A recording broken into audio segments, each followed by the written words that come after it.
सो analytical का meaning क्या है? हाँ, एक बात ये हम आप लोगों को बताना भूल गए कि सेकेंडरी इंडस्ट्रीज़ था ना हमारा, सेकेंडरी इंडस्ट्रीज़ के 2 टाइप होते हैं। First is manufacturing and the second is construction. तो अभी हम लोग मैन्युफैक्चरिंग पढ़ रहे हैं। मैन्युफैक्चरिंग में एनालिटिकल का मीनिंग पढ़ रहे हैं कि एनालिटिकल इंडस्ट्रीज़ क्या होती हैं। In analytical manufacturing industry a basic raw material is broken into several useful materials. जो बेसिक रॉ मटेरियल्स होते हैं उस बेसिक रॉ मटेरियल्स को ही हम लोग सेवरल जो है अलग अलग यूज़फुल मटेरियल में बांटते हैं। जैसे कि क्रूड ऑयल है, कच्चा तेल हमने गल्फ़ कंट्रीज से ख़रीदा, फिर उसकी हम रिफ़ाइनिंग करते हैं और रिफ़ाइन करने के बाद पेट्रोल, डीज़ल, केरोसिन ऑयल निकलता है, फिर उसको यूज़ करते हैं। तो एनालिटिकल इंडस्ट्रीज़ का यही काम होता है कि basic raw material is broken into several useful materials. For example, in an oil refinery crude oil is refined and several petroleum products are obtained. Next, synthetical. In this type of manufacturing industry, 2 or more material are mixed to form a new product. यहाँ पर क्या होता है, synthetical industries में 2 और मोर material को हम mix करते हैं ताकि हम एक नया प्रोडक्ट बना पाए।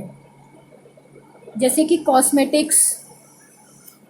कॉस्मेटिक्स में क्या होते हैं, बहुत सारे मटेरियल को हमने मिक्स किया और एक नया प्रोडक्ट बन के आ गया। सोप, सीमेंट, फर्टिलाइज़र्स, पेंट, ये सारे हमारे सिंथेटिकल इंडस्ट्री के एग्जांपल हैं। Next one is processing. Processing में क्या होता है, मटेरियल को प्रोसेस किया जाता है थ्रू वेरियस स्टेजेस। जो मटेरियल होते हैं वो बहुत सारे स्टेजेस से गुजरते हैं। जैसे कि कॉटन टेक्सटाइल इंडस्ट्री है, हम ले लें तो सबको ये बात पता है कि पहले कॉटन होता है, फील्ड में, खेत में कॉटन पहले उगाया जाता है। तो फिर cotton passes through the spinning, then weaving, फिर डाइंग होता है, फिर उसके बाद ब्लीच करवाने के बाद प्रिंटिंग प्रोसेस होता है, देन कॉटन के कपड़ों की बड़ी बड़ी शीट तैयार होती है, फिर आगे वो मार्केट में आती है, फिर अकॉर्डिंग टू द नीड उसका काम किया जाता है। तो ये प्रोसेस इंडस्ट्री का काम ये कि प्रोसेस से सारे काम चलेंगे, एक के बाद एक प्रोसेस, उसके बाद तीसरा, तीसरे के बाद चौथा, एक प्रोसेस में काम चलेगा। तो ये प्रोसेसिंग इंडस्ट्री का काम हो गया। Next is assembling. तो in this type of industry manufactured component और a part are combined together. जो मैन्युफैक्चर पार्ट होते हैं उनको कंबाइन किया जाता है टुगेदर मैकेनिकली और chemically to produce a new product, ताकि नया प्रोडक्ट बन के आ जाए। जैसे कि मैन्युफैक्चर ऑफ रेडियो, हम रेडियो जैसे बना रहे हैं ना, तो रेडियो में अलग अलग तरीके के आइटम लगे होते हैं। तो असेंबलिंग इंडस्ट्रीज़ का क्या काम है, वो सारे आइटम को पहले इकट्ठा करना, इकट्ठा करने के बाद फिर वो रेडियो बन जाता है। टीवी सेट बनाना, वॉचेस, ऑटोमोबाइल्स, ये सब असेंबलिंग इंडस्ट्रीज़ का काम है। अब चलिए समरी ले लेते हैं जल्दी से, हम लोग ने क्या क्या पढ़ा है अभी तक। हमने ये देखा कि पहले इंडस्ट्री क्या होता है। इंडस्ट्री के बाद mainly there are 2 type of industries होती हैं। एक होती है प्राइमरी इंडस्ट्री और एक होती है सेकेंडरी इंडस्ट्री। जो प्राइमरी इंडस्ट्री होती है इनके 4 टाइप होते हैं, जेनेटिक, एक्सट्रैक्टिव। और जो सेकेंडरी इंडस्ट्री होती है वहाँ पर हमने देखा एक मैन्युफैक्चरिंग हो गया हमारा और एक कंस्ट्रक्शन हो गया।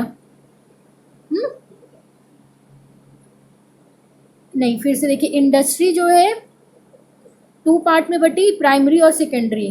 प्राइमरी में हमने 2 देखा, एक जेनेटिक और एक एक्सट्रैक्टिव, और सेकेंडरी में मैन्युफैक्चरिंग और कंस्ट्रक्शन।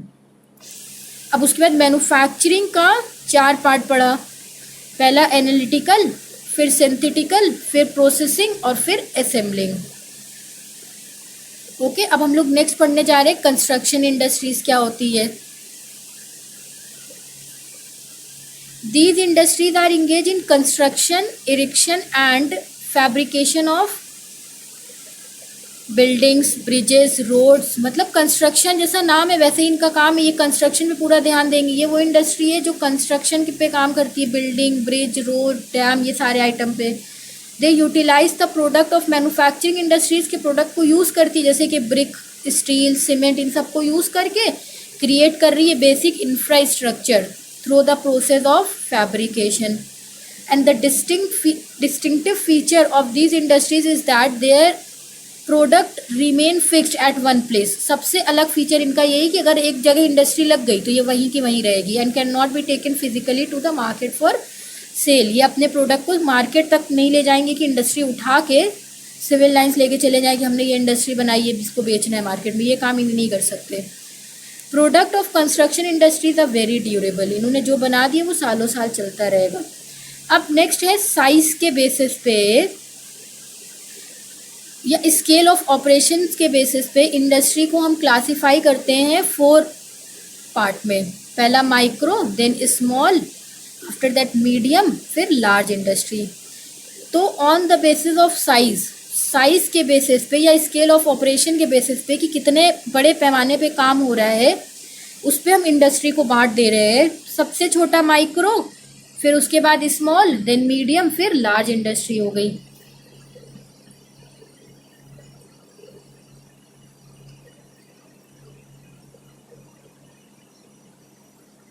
अब टेरिटरी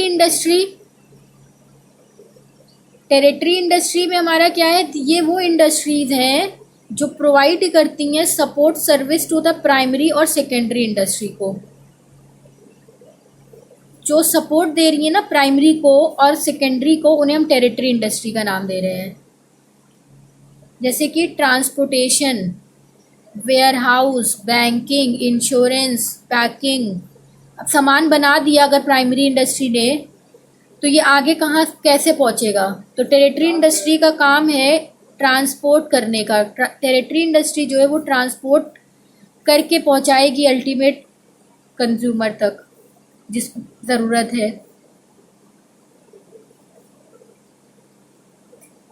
तो the importance of the territory sector has increased with economic progress. और जो इम्पोर्टेंस है ना टेरिटरी सेक्टर की वो इंक्रीज हो रही है विद द इकोनॉमिक, जैसे जैसे प्रोग्रेस कर रही है वैसे वैसे. तो on the basis of technology and nature of good के बेसिस पे इंडस्ट्री को हम क्लासीफाई कर रहे हैं हैवी इंडस्ट्री, लाइट इंडस्ट्री. ठीक है, हैवी और लाइट. तो these use sophisticated technology. Heavy industries क्या करती हैं, वो लोग एक सोफिस्टिकेटेड टेक्नोलॉजी को यूज़ करती हैं और प्रोड्यूस करती हैं कैपिटल गुड्स जैसे कि स्टील, शिप, लोकोमोटिव. ये सारी चीज़ों को ये बना रही हैं. तो ये हैवी इंडस्ट्रीज हो गई. और light industries, these produce consumer goods. ये प्रोड्यूस करती हैं कंज्यूमर गुड्स को जैसे कि कॉस्मेटिक्स, बिस्किट्स, स्टेशनरी, ये सारी चीज़ों को. तो ये लाइट इंडस्ट्रीज हो गई जो हल्का सामान बना रही है. तो under a micro small medium enterprise MSME development act 2006 the above type of industries can be defined as. ये जो अबव टाइप ऑफ इंडस्ट्रीज है इनको हम कैसे डिफाइन करते हैं, माइक्रो यूनिट, स्मॉल यूनिट और medium unit, then large units. इसमें जो है आप लोगों को ये बात याद रखनी है कि माइक्रो यूनिट्स में कितनी कैपिटल इन्वेस्टमेंट ज़रूरी है, स्मॉल यूनिट में कितनी कैपिटल इन्वेस्टमेंट होती है, मीडियम में और लार्ज में. तो माइक्रो यूनिट में investment in plant and machinery is up to 25 lakh हुई है and in case of manufacturing, हाँ, and up to ₹10 lakh in case of service enterprise. तो वो कौन सी यूनिट हो गई, माइक्रो यूनिट हो गई. अगर 25 लाख रुपए मैन्युफैक्चरिंग में लगे हैं और 10 लाख जो है मान लीजिए सर्विस इंटरप्राइज में खर्च हुए हैं तो ये हमारी माइक्रो यूनिट है. और स्मॉल यूनिट इनसे थोड़ी बड़ी होगी. तो जहाँ पर इन्वेस्टमेंट हुआ है प्लांट एंड मशीनरी का more than 25 lakh but less than 5 crore, तो मैन्युफैक्चरिंग यूनिट है जहाँ पर 25 लाख से ज़्यादा और लेस देन 5 करोड़ है. एंड सर्विस इंटरप्राइजेज में 10 लाख से 2 करोड़ के बीच में है. तो वो हमारी स्मॉल यूनिट है. उसके बाद नेक्स्ट है हमारी मीडियम यूनिट. तो मैन्युफैक्चरिंग यूनिट जहाँ पर इन्वेस्टमेंट जो है प्लांट एंड मशीनरी में वो मोर देन 5 करोड़ है एंड लेस देन 10 करोड़. तो 5 से लेके 10 करोड़ तक के बीच की बात है तो वो हमारी मीडियम यूनिट है. And in case of service enterprises these limits are 2 crore and 2 crore से लेके 5 करोड़ के बीच में है. तो ये हमारी कौन सी हो गई, सर्विस इंटरप्राइजेज हो गई। सर्विस इंटरप्राइजेज में 2 करोड़ से 5 करोड़ और मैन्युफैक्चरिंग में 5 करोड़ से 10 करोड़। देन लार्ज यूनिट, तो manufacturing unit where in investment in plant and machinery exceed 10 crore. अगर 10 करोड़ से एक्सीड कर जा रहे हैं मैन्युफैक्चरिंग का तो वो हमारी लार्ज यूनिट है। और सर्विस में जहाँ पर investment in equipment is more than 5 crore तो वो लार्ज यूनिट का सर्विस का पार्ट हो गया। ठीक है। Then role of small business in India. अब इंडिया में जो स्मॉल बिजनेसेस हैं उनका रोल क्या है? सबसे पहला एंड सबसे इम्पोर्टेंट रोल तो ये है कि एम्प्लॉयमेंट प्रोवाइड करने में ये हेल्प करता है। जो छोटे छोटे बिजनेस होते हैं वो सबसे ज़्यादा एम्प्लॉयमेंट प्रोवाइड करते हैं क्योंकि वहाँ पर लेस मशीनरी यूज़ होती है तो ज़्यादातर काम लेबर से किया जाता है। नेक्स्ट, बैलेंस रीजनल डेवलपमेंट, ये हेल्प करता है रीजनल डेवलपमेंट में। मतलब शहर के अगल बगल के जो गांव है वहाँ पर अगर इंडस्ट्रीज लग जाती है तो लोग वहाँ पर काम करने लगते हैं तो वो भी एरिया जो है डेवलप्ड हो जाता है। ये बैलेंस मेंटेन कर देता है। Next, optimisation of capital, capital का मैक्सिमम से मैक्सिमम इस्तेमाल किया जाता है और अच्छे से अच्छा यूज़ किया जाता है। Then mobilisation of local resources, जो लोकल रिसोर्सेज है उनका मोबिलिटी बहुत ईजिली और बहुत आराम से होता है। एक्सचेंज अर्निंग एक्सचेंज होती है, एक जगह से दूसरा जगह सामान पहुंच रहा है ईजिली, लोग पहुंच रहे हैं ईजिली। देन इगैलिटेरियन सोसाइटी, अब इगैलिटेरियन का क्या मतलब है? जो स्मॉल स्केल इंडस्ट्रीज होती है ना ये हेल्प करती है in reducing concentration of economic power in few hands. Small scale industries help करती है रिड्यूस करने में concentration of economic power in few hand, कि इकोनॉमी की पावर को कुछ ही हाथों में है। तो ये प्रमोट करती है मोर equitable distribution of nation income and wealth. तो ये लोग ये करते हैं कि प्रमोट करते हैं मोर इक्विटेबल डिस्ट्रीब्यूशन, की सबको हर चीज़ मिले। तो डेवलपमेंट हो जाता है स्मॉल स्केल इंडस्ट्रीज का और ये हेल्प करता है मोनोपोली को ख़त्म करने के लिए। जो भी मोनोपोली अगर इस्टेब्लिश हुई तो वो कंज्यूमर को एक्सप्लॉइट कर रही है। तो ऐसी सोसाइटी डेवलप हो जाती है जो कंज्यूमर के एक्सप्लॉइटेशन को ख़त्म करती है। और small industries help in raising standard of living of the people in rural area और बेनिफिट भी करती है स्मॉल स्केल फर्म्स को। Then feeder to large industries, अब स्मॉल इंडस्ट्रीज कुछ बना रही है तो वो लार्ज इंडस्ट्रीज को दे रही है तो उनके लिए फीडर का काम करती है। फिर सोशल एडवांटेज, समाज को भी बहुत भला होता है इनसे, हर तरीके का बेनिफिट प्रोवाइड करती है ये इंडस्ट्री सोसाइटी को। अब देखिए यहाँ पर इंडस्ट्रीज दी हुई है, जेनेटिक इंडस्ट्रीज और उसका एग्जाम्पल है। तो एग्जाम में क्वेश्चन ऐसे ही बनेंगे कि give 2 example of genetic industry. बताइए जेनेटिक इंडस्ट्री का क्या एग्जाम्पल होगा? यहाँ पर farming to grow crop, fruit, vegetable, animal husbandry, dairy farming, poultry farming, nurseries which multiply and sell plant, pisciculture. अब एक्सट्रैक्टिव का क्या बताया था हमने? निकालना है अर्थ के beneath the surface of the earth से when you take the material then it is called extractive industry. Mining, taking out material from mines. Quarrying, taking out sand. Afforestation, fishing. Next, manufacturing industries. Manufacturing means बनाना, सामान बनाना है। जैसे textile industries ये convert कर रही है cotton into cloth. Sugar industries convert sugar cane into sugar.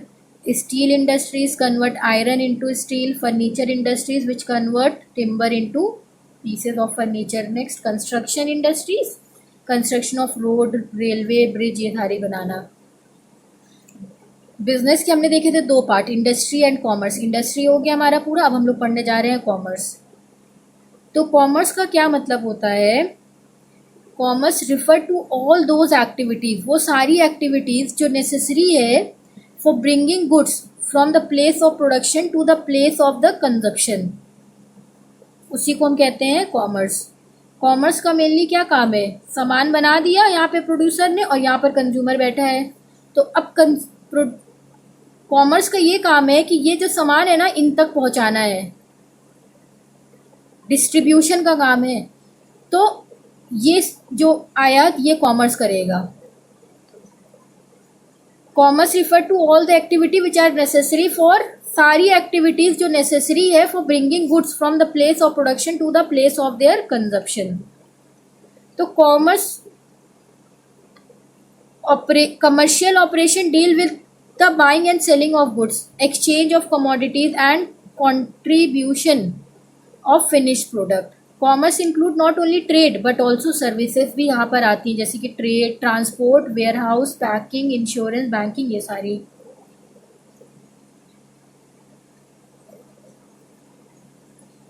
Functions and importance of commerce, ये एक इम्पॉर्टेंट पॉइंट है कि मेनली क्या इम्पॉर्टेंट है, कॉमर्स क्यों इम्पॉर्टेंट है. कॉमर्स इसलिए इम्पॉर्टेंट है क्योंकि मेन फंक्शन कॉमर्स का ये है कि ये रिमूव कर देता है फॉलोइंग हिंड्रेंसेस को. हिंड्रेंसेस मतलब जो बैरियर्स होते हैं, जो प्रॉब्लम्स होती हैं, उनको रिमूव कौन करता है, कॉमर्स रिमूव करता है. जैसे हिंड्रेंस ऑफ पर्सन हो गया. अब प्रोड्यूसर ने तो सामान बना दिया और कंज्यूमर को सामान चाहिए, लेकिन प्रोड्यूसर जो है कंज्यूमर को नहीं जानता और कंज्यूमर प्रोड्यूसर को नहीं जानता, तो इनका सामान बना बना रखा रह जाएगा और इनके पास पैसा है, वो जैसा है वैसे का वैसे ही रखा रह जाएगा. तो ये हो रही है ना, एक प्रॉब्लम आ रही है हिंड्रेंस ऑफ पर्सन की. अगर ये इनको फाइंड आउट कर लेते तो ये इन्हें सामान दे देते और इनका पैसा ये इनको दे देते, तो एक फ्लो बन जाता, इन्हें पैसा मिल जाता और इन्हें सामान मिल जाता. तो अब ये जो हिंड्रेंस ऑफ पर्सन है, ये दूर कौन करेगा, कौन ढूंढेगा, कंज्यूमर को, और कौन ढूंढेगा, प्रोड्यूसर को. कॉमर्स हेल्प करेगी इसमें. कैसे, कॉमर्स एक प्लेटफॉर्म प्रोवाइड करेगी, मार्केट प्रोवाइड करेगी. जिस मार्केट में प्रोड्यूसर सामान बेचेंगे, कंज्यूमर वहां से सामान खरीदेंगे. तो hindrance of person is remove by the commerce. देखिए यहाँ पे क्या लिखा हुआ है, जो हिंड्रेंस है इसका मतलब ये है कि lack of contact between the producer and consumer में लैक ऑफ कॉन्टैक्ट है. तो प्रोड्यूसर जो है ये फेस कर रहा है with the problem of finding the buyer. Problem ये है कि बायर नहीं मिल रहा है जिसको गुड्स की ज़रूरत है. उसने सामान बना तो लिया है, who are able and willing to buy such goods, ये उन लोगों को नहीं ढूंढ पा रहे. तो consumer does not know the source of supply of goods, और कंज्यूमर को समझ में नहीं आ रहा वो ले कहाँ से सामान, उससे अपनी वांट को सेटिस्फाई करना है. तो commerce remove the hindrance by means of trade. Trade के थ्रू ये हिंड्रेंस खत्म हुआ. Trade provide an organised market. Trade जब सामान इधर से उधर जाएगा तो एक ऑर्गेनाइज मार्केट हो गई, जहाँ पर बायर एंड सेलर जो होंगे वो कांटेक्ट कर लेंगे ईच अदर से, और दोनों का सेव होगा टाइम भी. It save both producer and consumer from time consuming भी हो जाएगा, सब बच जाएगा, और एक्सपेंसिव भी ज़्यादा नहीं होगा, और ईजिली प्रोड्यूसर को कंज्यूमर मिलेगा और सामान भी बिक जाएगा. तो this hindrance of person is remove by the trade. Trade ने ये हिंड्रेंस को खत्म किया. देखिए यहाँ पे लिखा हुआ है, hindrance of person. Hindrance in trade, hindrance of person है commercial activity that remove the hindrance. किसने रिमूव किया, कौन सी एक्टिविटी हुई कि हिंड्रेंस खत्म हो गया, ट्रेड हुआ तो ये हिंड्रेंस खत्म हो गया. How the hindrance is remove. Hindrance remove हुआ कैसे, trade remove the hindrance of person by making goods available to consumer from producer. ये जो ट्रेड है ना, उसी ने रिमूव किया ये हिंड्रेंस ऑफ पर्सन की, क्योंकि गुड्स को अवेलेबल करवा दिया कंज्यूमर को प्रोड्यूसर से.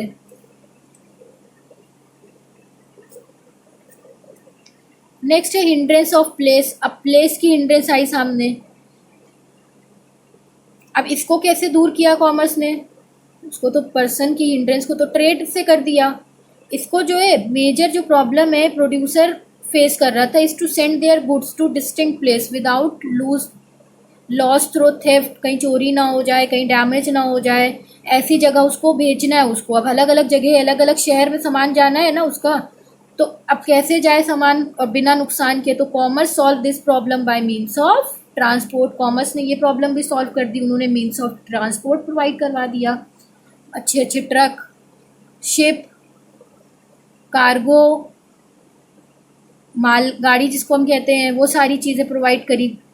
तो मीन्स ऑफ ट्रांसपोर्ट हुए ना ये सब. तो पैकिंग एंड इंश्योरेंस सब कुछ दिया कॉमर्स ने. तो modern means of transport carry goods to far of place quickly and safely, and packing of goods help to preserve their quality in and storage. With the help of packing की हेल्प से businessman जो है वो preserve कर रहा है quality of goods को, and thus transportation and packing जो है वो यूजफुल हो गई. Commercial activities, useful commercial activities भी बन गई. अब हिंड्रेंस ऑफ टाइम, टाइम की हिंड्रेंस को कैसे दूर किया गया कि अब इस टाइम पे ही सामान पहुंच जाए कंज्यूमर तक, तभी वो यूजफुल रहेगा। तो in modern industry goods are produced on a large scale in anticipation of demand. इतनी डिमांड है, उसी एंटिसिपेशन से लेते देखते हुए बहुत लार्ज स्केल पे सामान बनता है। तो there is usually a time gap between the production and, तो यूजुअली यहाँ पर क्या हो रहा है, बहुत टाइम गैप हो रहा है production and consumption of goods पे। तो therefore it become necessary to store the goods until they are sold. जब तक बिके नहीं तब तक तो सामान को अच्छे से संभाल के रखना है, ये बात तो क्लियर है। So the problem is solve by warehousing. तो वेयर हाउस मिल गया तो वहाँ पर सामान खराब नहीं होगा। Warehouse provide a suitable storage facilities to protect the goods from fire. Next hindrance of exchange की प्रॉब्लम आई कि buying and selling of goods between person living in different places require common medium of payment. इन्हें क्या चाहिए, common medium of payment चाहिए ना। तो money serve as a common medium of payment. तो एक्सचेंज कैसे आसानी हो गया, मनी की हेल्प से। तो हाउवेयर पेमेंट जो होगी वो आराम से हो रही है, तो बैंक हेल्प, तो बैंक आ गया, बैंक ने ये प्रॉब्लम भी दूर कर दी। अब अगर कोई यूपी में बैठा है और उन्हें सामान बेचना है गुजरात में, तो गुजरात में जो मिस्टर ए है उनका बैंक में अकाउंट है बीओबी में, और जो मिस्टर जेड है यूपी वाले, इनका भी बीओबी में अकाउंट है। इन्होंने इनको सामान प्रोवाइड कर दिया थ्रू ट्रांसपोर्टेशन, इन्होंने बैंक में पैसा डाल दिया और इन्होंने अपना पैसा यहाँ से निकाल लिया, हो गई सारी प्रॉब्लम। हिंड्रेंस ऑफ एक्सचेंज भी प्रॉब्लम सॉल्व। नेक्स्ट है हिंड्रेंस ऑफ रिस्क। अब रिस्क, अब सामान जा रहा है लग के 10 लाख का सामान है, अब रिस्क भी तो है ना प्रोड्यूसर को कि अरे क्या होगा, जाएगा सही कि नहीं जाएगा। तो फिर इंश्योरेंस आ गया कि भाई आप इंश्योरेंस करवा लो ना अपना सामान का, अगर लॉस होगा तो इंश्योरेंस कंपनी आपको पैसा दे देगी। तो हिंड्रेंस ऑफ रिस्क की जो प्रॉब्लम थी वो भी सॉल्व हो गई। During transportation there are several possibilities of loss या डैमेज ऑफ गुड्स। तो there also exist a risk of theft, fire. तो there risk cause anxiety among businessman. Businessman को बहुत दिक्कत होती थी, क्या होगा क्या होगा। तो help to remove the hindrance of risk by compressing businessman for financial loss. तो it play a vital role, sorry insurance help to, ये लाइन नहीं पड़ी थी, insurance help to remove the, insurance ने ये प्रॉब्लम भी सॉल्व कर दी। उसके बाद क्या है, हिंड्रेंस ऑफ नॉलेज। अब सामान बना तो है, ये बात पता हो गई कि भाई सामान बना दिया हमने, ये सामान, ये प्रोडक्ट हमारा बन के तैयार है। कंज्यूमर को पता नहीं कि क्या सामान मार्केट में अवेलेबल है, क्या क्या चीज़ अवेलेबल है, कौन कौन से नए समर ड्रिंक आए हैं, ये कंज्यूमर को नहीं पता, और प्रोड्यूसर ने बना दिया क्योंकि नॉलेज नहीं है ना कंज्यूमर को रिगार्डिंग द प्रोडक्ट। तो ये प्रॉब्लम कौन सॉल्व करेगा, ये एडवर्टीजमेंट सॉल्व करेगा। जब टीवी पे ऐड आएगा हम देखेंगे अच्छा ये नया कोको कोला का फ्लेवर आया है तो हम इसको लेने जाएंगे मार्केट में। तो हिंड्रेंस ऑफ नॉलेज की हिंड्रेंस को कौन दूर करेगा, एडवर्टीजमेंट। तो ऑफन अ प्रोड्यूसर और a merchant find it difficult to sell his goods and services because consumer are not aware of their benefit and uses. तो advertising and sales promotion remove this hindrance by bringing goods and services to the knowledge of consumer, and advertising also persuade people to buy the goods and services. उसके बाद जल्दी से इसका summary point देख लेते हैं क्या क्या है। हिंड्रेंस ऑफ प्लेस की प्रॉब्लम किसने दूर की ट्रांसपोर्टेशन ने। Transportation remove hindrance of place by moving goods from the place of production to the place of consumption. अब बताइए हिंड्रेंस ऑफ टाइम की प्रॉब्लम किसने सॉल्व कर दी, वेयर हाउस ने, कि सामान बनाने में लंबा समय अगर लग रहा है तो वेयर हाउस में स्टोर करो, सामान खराब नहीं होगा। तो warehouse remove this hindrance by storing goods from the time of production till their distribution. फिर उसके बाद है आपका hindrance of exchange, money and banking. Hindrance of exchange की प्रॉब्लम किसने दूर की, अगर यूपी में बैठा है हमारे मिस्टर जेड और गुजरात में बैठे हैं मिस्टर ए, तो इनके बीच में कैसे एक्सचेंज होगा, तो मनी एंड बैंकिंग आ गई। तो banking remove the hindrance of exchange by providing finance and facilitating payment through cheque. Next hindrance of risk. अब रिस्क की हिंड्रेंस कैसे दूर हुई, इंश्योरेंस के थ्रू। तो insurance remove the hindrance of risk by compensating for loss cost by various type of risk. Hindrance of knowledge, अब knowledge की problem कैसे दूर हुई, कैसे कंज्यूमर को पता चलेगा ये सामान बना है, तो एडवर्टीजमेंट करवा दो भाई। Advertisement remove the hindrance of knowledge by providing information and education about good and service to consumer. Next part is branches of commerce. अब आप लोग ये बताइए कितने ब्रांचेस हैं कॉमर्स के। Mainly there are two broad categories है। First one trade है, second aids to trade. Trade का मतलब सामान को इधर से उधर पहुंचाने को हम ट्रेड कहते हैं, और एड्स टू ट्रेड मतलब जो हेल्प करता है ना ट्रेड में, उसे हम एड्स टू ट्रेड कहते हैं। एड मतलब होता है हेल्प, तो जो भी हेल्प कर रहा है ट्रेड में उसे हम एड्स टू ट्रेड कह रहे हैं। Trade is the process of purchasing and procuring of goods and services with the object of selling them at a profit। Profit के लिए हम सामान को बेच रहे हैं, तो trade means buying and selling of goods and services with the aim of earning profit. ये ट्रेड की मीनिंग। यहाँ पर क्या हो रहा है, एक्सचेंज हो रही है कमोडिटी की मनी और मनी वर्थ के लिए। प्रोड्यूसर है, कंज्यूमर है, और बीच में ट्रेडर आ गए। यहाँ से गया सामान ट्रेडर के पास, ट्रेडर ने कंज्यूमर को प्रोवाइड करवा दिया। अब ट्रेड को हम क्लासीफाई करते हैं into home trade and foreign trade में। होम ट्रेड में भी फर्दर सब divided into wholesale trade and retail trade. Home trade को हम फर्दर बांट देते हैं होलसेल और रिटेल में, और फॉरेन ट्रेड को हम सब डिवाइड करते हैं import, export and entry port में। ठीक है, अभी देखिए चार्ट इनका। होम ट्रेड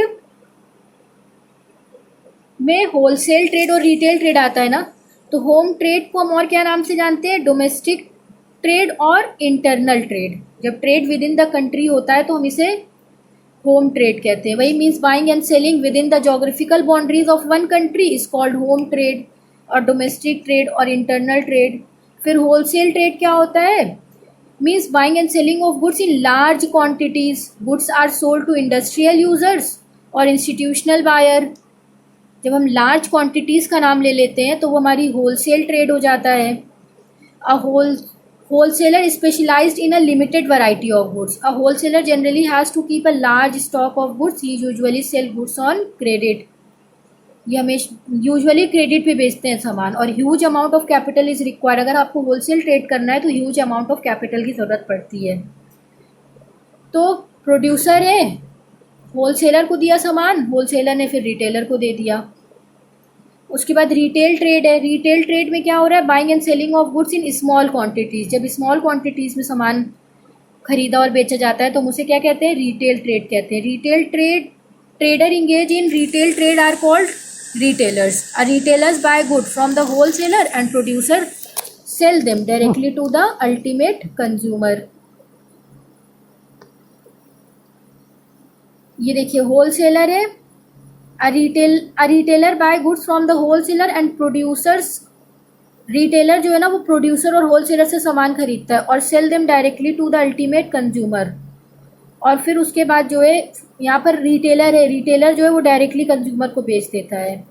होलसेलर है, रिटेलर है, और फिर प्रोड्यूसर आ गया। Next foreign trade. जब हम ट्रेड करते हैं buying and selling of goods outside the geographical boundary of a country is called foreign trade। foreign trade is also known as external trade और international trade भी इनको बोलते हैं। it refer to buying and selling of goods and services between two or more countries। in foreign trade businessmen in one country buy from or sell in another businessman in different country। okay, first point is export trade. Export में क्या होता है, हम लोग cell करते हैं goods को foreign countries में बेचते हैं, वो हमारा एक्सपोर्ट हो गया। जैसे इंडिया एक्सपोर्ट करती है टी, किसको, यूके को। अब इंपोर्ट ट्रेड का क्या हो गया, जब हम परचेज़ करते हैं फॉरेन ट्रेड से तो हम उसे क्या कहते हैं, इंपोर्ट ट्रेड कहते हैं। जैसे इंडिया बाय करती है पेट्रोल, कहाँ से, ईरान से। नेक्स्ट एंट्री पोर्ट है। एंट्री पोर्ट मतलब पहले ख़रीदा, पहले इंपोर्ट किया गुड्स को एक कंट्री से, फिर उसके बाद for the purpose of exporting, और किस लिए ख़रीदा, ताकि हम एक्सपोर्ट करें वही सामान को दूसरी कंट्री में। जैसे पहले इंडिया ने इंपोर्ट किया कुछ कमोडिटी यूरोप कंट्री से, फिर यूरोपियन कंट्री से ख़रीदिया, ख़रीदने के बाद फिर वही चीज़ को एक्सपोर्ट कर दिया नेपाल एंड भूटान को। इसको हम क्या कहते हैं, री एक्सपोर्ट ट्रेड या एंट्री पोर्ट। ये अब हो गया हमारा पूरा चार्ट बना कि कॉमर्स हो गए, उसमें दो पार्ट आ गया, ट्रेड और एड्स टू ट्रेड। और ट्रेड जो है home trade and foreign trade निकल आया।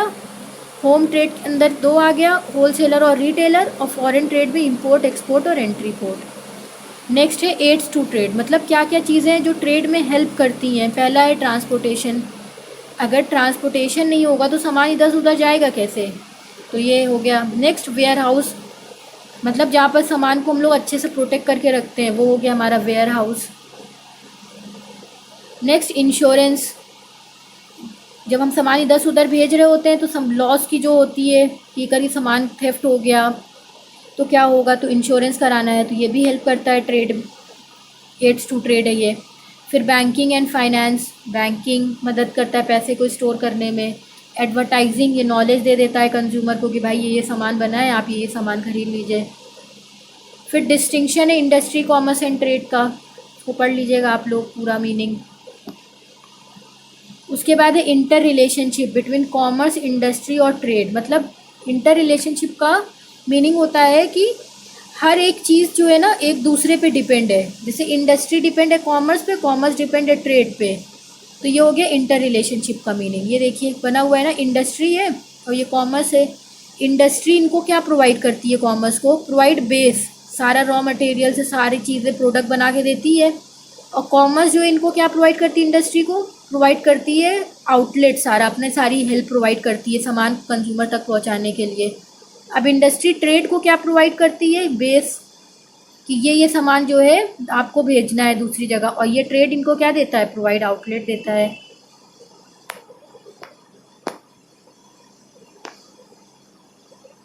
अब उसके बाद ये नेक्स्ट पॉइंट है हमारा इकोनॉमिक बेसिस ऑफ कॉमर्स, मतलब इकोनॉमिक बेस क्या है कॉमर्स का।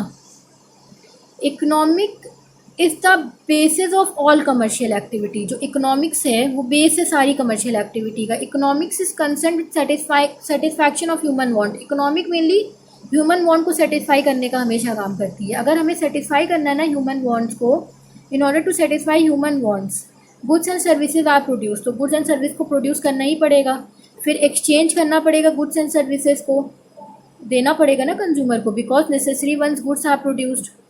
तो economics is the study of human behaviour in earning his living.